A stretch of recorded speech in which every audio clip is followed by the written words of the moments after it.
Abakunzi b'umuziki mu karere ka Nyagatare bari mu byishimo nyuma y'uko umuhanzi w'icyamamare Tom Close atangaje ko agiye kuhakorera igitaramo cy'amateka. Ibi bibaye nyuma y'imyaka 15 ishize yegukanye irushanwa rya Primus Guma Guma Superstar, rikaba ari urugendo rudasanzwe mu muziki we.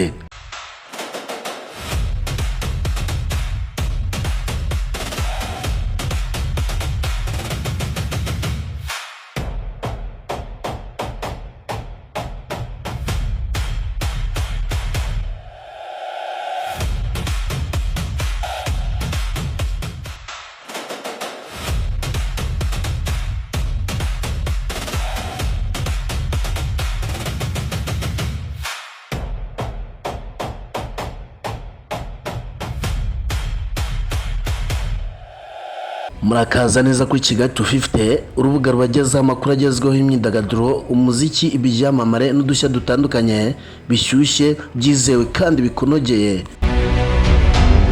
Iyo bavuze amateka y'irushanwa rya Primus Guma Guma Superstar, izina rya Tom Close rihita riza mu bitekerezo bya benshi. Ni umwe mu bahanzi bagize uruhare rukomeye mu rugendo rw'umuziki nyarwanda wo mu myaka ishize, ndetse akaba yarananditse amateka yo kuba uwa mbere wegukanye irushanwa rya Primus Guma Guma Superstar, ryari rimaze kuba igikorwa gikomeye mu myidagaduro y'u Rwanda. Nyuma y'imyaka 15 akoze aya mateka, Tom Close agiye kongera guhura n'abakunzi b'umuziki mu buryo bwihariye, ubwo azitabira igitaramo cya MTN Iwacu Muzika Festival kizabera Nyagatare kuwa gatandatu tariki 18 Nyakanga 2026. Uyu muhanzi wamenyekanye mu ndirimbo zitandukanye, ndetse akaba umwe mu bahanzi bafite inararibonye mu muziki nyarwanda, azataramira ab'Inyagatare nk'umwe mu bahanzi batwaye Primus Guma Guma Superstar. Iri rushanwa ryabaye urubuga rukomeye rwo kugaragaza no kuzamura impano z'abahanzi mu Rwanda. Tom Close yegukanye irushanwa rya Primus Guma Guma Superstar ku nshuro ya mbere mu mwaka w'ibihumbi 2011, ubwo yari ahanganye n'abahanzi bari bageze kuri finali barimo Jay Polly, King James ndetse n'itsinda rya Dream Boys. Kuwa gatandatu ku itariki 30 Nyakanga 2011 nibwo uyu muhanzi yanditse amateka, atsinda irushanwa rya mbere rya Primus Guma Guma Superstar, ryari ritegerejwe cyane n'abakunzi b'umuziki.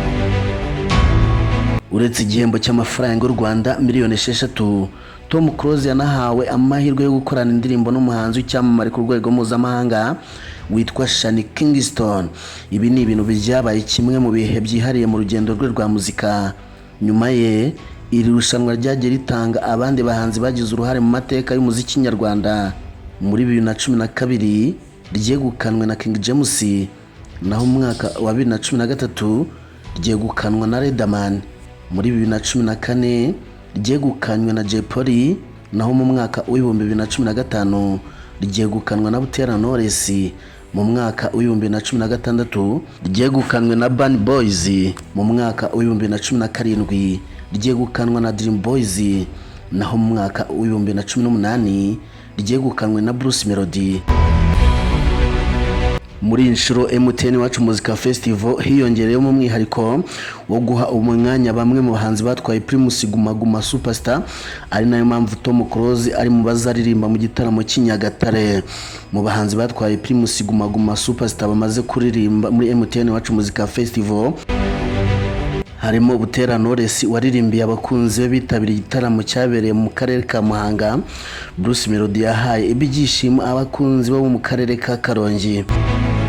Tom Close kandi avuga ko iki gitaramo atari ukongera guhura n'abafana gusa, ahubwo ko ari umwanya wo kwibutsa abakunzi b'umuziki urugendo rurerure amaze gukora ndetse n'uruhare yagize mu mateka y'imyidagaduro y'u Rwanda. Ndagushimiye kuba wanye nanjye. Ni Kigali 250, ubusanzwe njye nitwa Nero. Amakuru yo nakagaruka, icyo usabwa no gukanda subscribe, like, comment na share. Nibibagirwe kandi gukanda no kukazogera kugira ngo aya makuru ajya kugeraho mu bambere. Mwifurije kugubwa neza.